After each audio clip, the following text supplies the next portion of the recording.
आप ऐसे ही, आप तो यूँ थोड़ी है कि आपने कह दिया डीसी बैठा हूँ तो डीसी बैठ जाऊँगा, डीसी बैठ जाएगा। आप याद करें, हमारी सरकार ने कहा था कि हम पेंशन 1000 रुपये से कितने 3000 करेंगे, मगर 3000 की 5 साल में की ना, 3000 5 साल में हमारी जो प्लानिंग होती है 3-5 साल की होती है। मतलब देखिए, जब एक आदमी कोई किसी पर आरोप लगाता है तो आरोप प्रत्यारोप लगना स्वाभाविक है। तो उन्होंने गोबर का आरोप लगा दिया, उन्होंने पैसे का आरोप लगा दिया। ना वो गोबर वाला आरोप सच्चा था, ना वो पैसे वाला आरोप सच्चा था। वो तो एक किस्म के गुस्से में आके कोई कुछ भी बोल जाए। वहाँ कोटा यही रखा गया कि आप अपनी लिस्ट दीजिए और आपके काम हो जाएंगे। जब आपने कहा सरकार जो कहती है वो करती है, वो सैनी साहब को याद दिला देते हैं। उन्होंने कहा था भी 8 तारीख के बाद में डीसी बैठेंगे, साल में भूल गए? नहीं, भूले नहीं हैं, व्यवस्थाएं होती हैं कई दफ़ा। अब मैं ये कह दूं आपको कि बहुत जल्दी जिला बढ़ने वाला है, तो यहाँ हमारे विपक्ष नहीं, आप सुनिए, नहीं सुनिए। आज हमारा संगठन के नाते जिला बन गया, पुलिस जिला हमारा है, संगठन के नाते जिला बन गया, और बहुत जल्दी ये खुशखबरी भी आपको मिलने वाली है कि हांसी पूर्णतः जिला बन गया। ये मैं इसलिए ज़्यादा लंबी बात नहीं कहता क्योंकि हमारे ऊपर तरह तरह के इल्ज़ाम लगते हैं। हमारे विपक्ष के भाइयों के पास और कोई बात कहने की होती नहीं, वो एक ही बात कह देते हैं कि जब इन्होंने कॉलोनी काटनी होती तो जिले का नाम ले देते हैं। सही मायने में हम कोई कॉलोनी नहीं काटते, ये तो खामखा में एक भरम जाल फैला रखा है। अगर कोई हमारा बच्चे कोई काम करते भी हैं तो काम करना कोई पाप नहीं है, और कॉलोनी भी कोई काटता है तो लाइसेंस से काटता है, बिना लाइसेंस के कॉलोनी नहीं काटते। और वो काम, वो किसी को भी छूट है, वो विपक्ष के साथी भी काट सकते हैं, मगर उनके पेट में दर्द क्यों होता है पता नहीं। मगर मैं आपको ये बात कह रहा हूँ यहाँ बैठ करके, मैं आपको ये बता दूँ, उसमें व्यवस्थाएं तो करनी पड़ती हैं। आप ऐसे ही, आप तो यूँ थोड़ी है कि आपने कह दिया डीसी बैठा हूँ तो डीसी बैठ जाऊँगा, डीसी बैठ जाएगा। आप याद करें, हमारी सरकार ने कहा था कि हम पेंशन 1000 रुपये से कितने 3000 करेंगे, मगर 3000 की 5 साल में की ना, 3000 5 साल में हमारी जो प्लानिंग होती है 3-5 साल की होती है। मतलब जिला भी सरकार के मतलब जाते जाते तक बन सकता है? जिला जाते जाते नहीं, इसी वर्ष बनेगा, और अब मैं अगली डेट में निश्चित नहीं करता, बहुत जल्दी बनेगा। और परिसीमन वाला कोई फैक्टर नहीं है? नहीं, अभी तक परिसीमन वाला कोई फैक्टर नहीं है। और मैं आपको एक बार फिर बताना चाहता हूँ कि जिला बढ़ने की लगभग सारी तैयारियां हो चुकी हैं। माननीय मुख्यमंत्री जी किसी दिन भी अनाउंस कर सकते हैं। अच्छा, इसकी सरकार में जो है ये परिसीमन भी दोबारा से होगा, डिलिमिटेशन होगा, उसमें फिर आपने तय कर लिया मतलब क्या क्या चीज़ें निकालनी, क्या क्या चीज़ें ऐड करनी? देखो जी, मेरे को तो इसी हल्के ने 3 बार विधायक बना दिया, तो मेरे को तो सारे प्यार करते हैं, जो आ जाए वो सारे सही है। मैं तो कहता हूँ यूँ का यूँ रहे तो बीजेपी चाहती तो है ना, थोड़ा फुल प्रूफ हो जाए मामला। फुल प्रूफ तो है ही, आप देख नहीं रहे। 2014 में सरकार आई थी, उसके बाद बढ़ी रही है, घटी तो है नहीं। अब देखें ना, हम 47 विधायकों के साथ आए, 47 से 40 हुए, 40 से 48 हो गए। मतलब आगे आगे बढ़ेगी, घटेगी नहीं। ये तो पक्की है कि बीजेपी तो बुलेट प्रूफ है, बीजेपी को कोई खतरा नहीं है। अच्छा, विधानसभा में मैडम साहब बीजेपी के विधायक कहते हैं कि भाई ये विधायक जो है 10 किलो ऊपर पी गए, तो दूसरे विधायक कहते भाई इनसे भ्रष्ट आदमी नहीं है, दोनों ही बीजेपी के। ये बड़ी खेदजनक बात है, ऐसा नहीं कहना चाहिए था। और उसके लिए मैं समझता हूँ कि वो एक जल्दबाजी में निकले हुए शब्द थे, जिसकी उन्होंने बाद में सॉरी भी फील करी कि मेरे मुंह से। गोबर की जल्दबाजी तो हो सकती है मैडम साहब, लेकिन ये कहें कि मेरे रिश्तेदार से 10 लाख रुपए ले गई ये मंत्री जी, तो ये तो एक गंभीर विषय है। देखिए, जब एक आदमी कोई किसी पर आरोप लगाता है तो आरोप प्रत्यारोप लगना स्वाभाविक है। तो उन्होंने गोबर का आरोप लगा दिया, उन्होंने पैसे का आरोप लगा दिया। ना वो गोबर वाला आरोप सच्चा था, ना वो पैसे वाला आरोप सच्चा था। वो तो एक किस्म के गुस्से में आके कोई कुछ भी बोल जाए, बाकी कोई उसमें कोई दम नहीं था, किसी बात में भी कोई दम नहीं। विधायक जी, शहर में मल्टी लेवल पार्किंग बनाने का बजट में प्रावधान है। हाँ है। हांसी में भी वो अवेलेबल हो सकती है? मेरी बात माननीय मुख्यमंत्री जी से हुई थी कि हमारे शहर में भी, हर शहर में वो है, मगर सबसे पहले इसके लिए जगह देखी जाएगी। जहाँ जगह अवेलेबल होगी सबसे पहले वहाँ बनाएंगे। क्योंकि हांसी में अभी पार्किंग को लेकर अभी 2 दिन पहले ही एसडीएम का और एक गाड़ी चालक का विवाद हुआ है, तो आपको लगता नहीं कि हांसी को जरूरत है पार्किंग की? मुकेश जी, हर शहर को जरूरत है, हांसी को भी जरूरत है, मैं हांसी से भी डिनाई नहीं कर रहा। मगर किसी भी चीज़ को बनाने के लिए सबसे पहले जगह की जरूरत होती है। सबसे पहले हम जगह का इंतजाम करेंगे, और ऐसे में आपसे भी सुझाव मांगूंगा, शहर के लोगों से भी सुझाव मांगूंगा कि ऐसी कौन सी जगह है जहां हम ये मल्टी लेवल पार्किंग बना सकें। आम की जेल की जो दुर्दशा है उसके बारे में कोई ध्यान नहीं जा रहा है। उसका ध्यान चला गया, उसका एस्टीमेट बनवा रहे हैं जल्दी, और अब के जो बजट आएगा उसमें उसका पैसा ले लेंगे। अतिक्रमण और सफाई दो बड़े मुद्दे हैं मैडम साहब शहर के, ये हल नहीं हो रहे हैं क्योंकि आपकी तीसरी बार आगे नहीं, तो इस पर कोई गंभीरता से कोई बातचीत होनी चाहिए। मैं कल चंडीगढ़ से आ रहा था, मैं बाकायदा इन बातों पे विशेष फोकस रखता हूँ सर्वेश जी, और मैंने कल भी रास्ते में आते आते एसडीएम से बात की है, एसडीएम साहब से, और मैंने उनको कहा है कि ये सफाई की तरफ से मेरी संतुष्टि नहीं हो रही। तो उन्होंने कहा कि आप आ जाइए, बैठ के इसके विषय इस पे गंभीरता से विचार विमर्श किया जाएगा।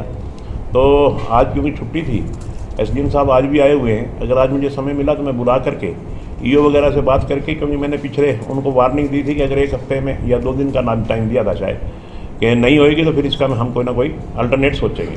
मैं आज आपसे एक बार फिर कह रहा हूँ कि इसके बारे में हम बहुत जल्दी कोई ऐसा फैसला लेने वाले हैं कि जिससे जो सफाई के ठेकेदार हैं या हमारे कर्मचारी हैं या अधिकारी हैं, इनके ऊपर कोई ना कोई प्रभाव जरूर पड़ेगा जो हम फैसला लेंगे। और हमारा प्रयास है कि ये सफाई जो शहर में गंदगी है इससे छुटकारा दिलवाया। पंकज नैन जब आईपीएस थे, जब यहाँ पे आए थे वो शुरू में, तो उन्होंने क्रेन चला दी थी यहाँ पे कि जो गलत पार्क करते हैं उनको गाड़ी उठाती थी, लोग डर के मारी करते नहीं थे खड़ी, और अतिक्रमण भी हट गया था। तो बगैर डर के होता नहीं, हिसार में भी ऐसा ही है, क्रेन घूमती है, लोग खड़े नहीं करते गाड़ियाँ कहीं। हांसी में व्यवस्था नहीं है, जिला पुलिस का बन गया, पुलिस भी आ गई यहाँ पे, लेकिन पुलिस कर क्या रही है? 5 चौराहे हैं वो काबू नहीं आते उनके। देखिए सर्वेश जी, हर चीज़ को दुरुस्त करने के लिए, चुस्त दुरुस्त करने के लिए समय की ज़रूरत तो पड़ती है, समय तो चाहिए। और अभी हमारी तीसरी पारी शुरू हुई है। इस तीसरी पारी में हमने लोगों को उम्मीदें हैं आपसे, हमने इस तीसरी पारी में बहुत से सटीक निर्णय लेने की हमने सोच रखी है, मगर एकदम भी ज़्यादा सख्ती अच्छी नहीं होती। तो मैं तो बार बार अधिकारियों को भी, कर्मचारियों को भी बार बार वार्निंग भी दे रहा हूँ, और मैं समझता हूँ कि इसमें आम आदमी का भी सहयोग बड़ा ज़रूरी है। सिर्फ अधिकारी और कर्मचारी ही इस बात को सिरे नहीं चढ़ा सकते।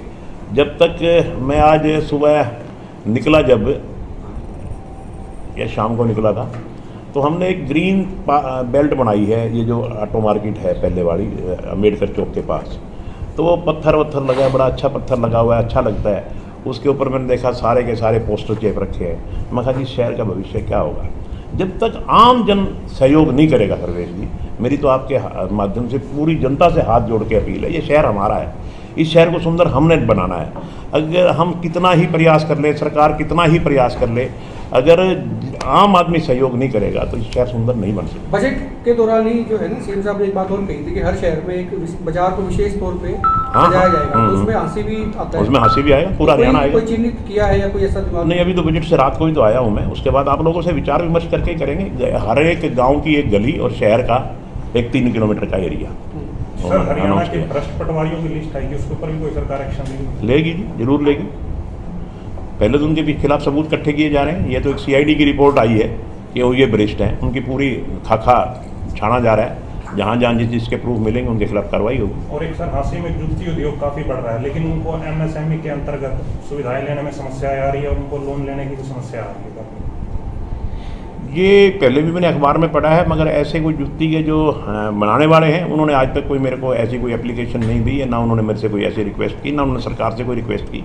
जब वो आएंगे और अपनी कोई मजबूरी बताएंगे, कोई समस्या बताएंगे, तो उसका समाधान करेंगे, सरकार तक उनकी बात पहुँचाएंगे। बजट में प्रदेश सरकार ने 50 लाख नौकरियों का लक्ष्य रखा है। आपको लग रहा है कि जो पहले जो भर्ती होगी उसमें कोई भर्ती ऐसी होगी जिसके ऊपर केस ना हो? देखिए, ये एक रूटीन की प्रक्रिया है। हमारे यहाँ एक नौकरी रोको गैंग भी है। अभी जब 25,000 नौकरियाँ चुनाव के दिनों में इनकी सिलेक्शन हो रही थी और उनको अपॉइंटमेंट लेटर देने का, सिलेक्शन लेटर देने का काम किया जा रहा था, तो एक भर्ती रोको गैंग है जो मैं समझता हूँ कि एक विशेष राजनीतिक दल के लिए काम कर रहा है। उन्होंने जाकर के उस पर, चलो वो आप समझदार हैं, आप समझ गए होंगे। तो मेरा कहने का मतलब ये है कि उन्होंने जाके स्टे ले लिया कि इसको इलेक्शन तक रोका जाए।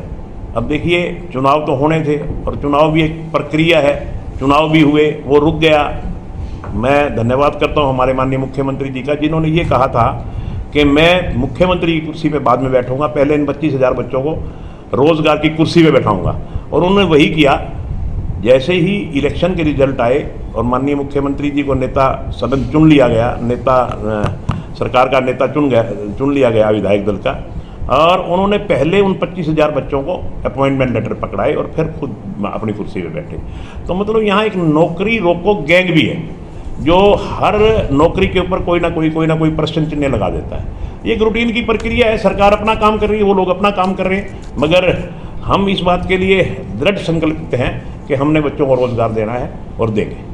एक और इशू और है बड़ा साहब, इन दिनों मासूम शर्मा के गाने हटा दिए, उस पर बड़ा विवाद चल रहा है और पूरा का पूरा जो है ना ये बर्निंग इशू हुआ है। वही कहते हैं कि भी अमित रोहतकिया के नहीं हटाए, वो सैनी साहब के क्लोज है, मुख्यमंत्री के मेरे गाने हटा दिए। इस पे जो है समाज भी अलग अलग हो गए हैं, कलाकार भी अलग अलग हो गए, और जनता भी जो है ना किसी न किसी से प्लेट हो रही है, इधर हो रही है या उधर हो रही है।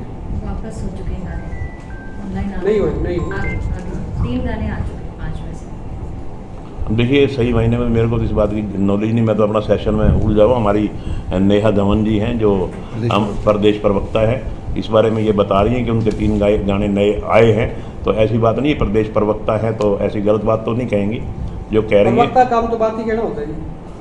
नहीं उस बात तो सरकार की बात रखना होता है, सरकार की बात रखना होता है हमारे। मतलब ये राव भी नहीं जाना चाहते थे आपसे, आपका पॉइंट ऑफ व्यू कि भी गाने इस तरह के हटने चाहिए कि नहीं हटने चाहिए। नहीं कह तो दिया, वापस आ गए, हटे होते तो फिर वापस क्यों आते? नहीं, उसमें क्या जी, किस तरह के गाने आपने कहा, वो किस तरह के, वो पता ही ना बहना जी को भी ना पता, हमारे को नहीं पता कि किस तरह। नहीं किस तरह के गाने हैं उससे? कल्चर के गाने हैं? बदमाशी टाइप के गाने अच्छी वो हटाए। बदमाशी टाइप के गाने तो हटने ही चाहिए, वो क्यों वो तो हटने चाहिए बदमाशी टाइप के गाने, जिनसे समाज जिसमें समाज में गलत मैसेज आए वो तो हटने ही चाहिए। पीछे कुरुक्षेत्र में गीता सम्मेलन में भी बहुत बड़ी मांग उठी थी, इससे ज्यादा गुंडागर्दी इसी बात से चलती जा रही है। चकलो रिवाल्वर कब्जा लेना, इस तरह के कोई गाने हैं ये तो जी संस्कृति को खराब करते हैं। और कोई बात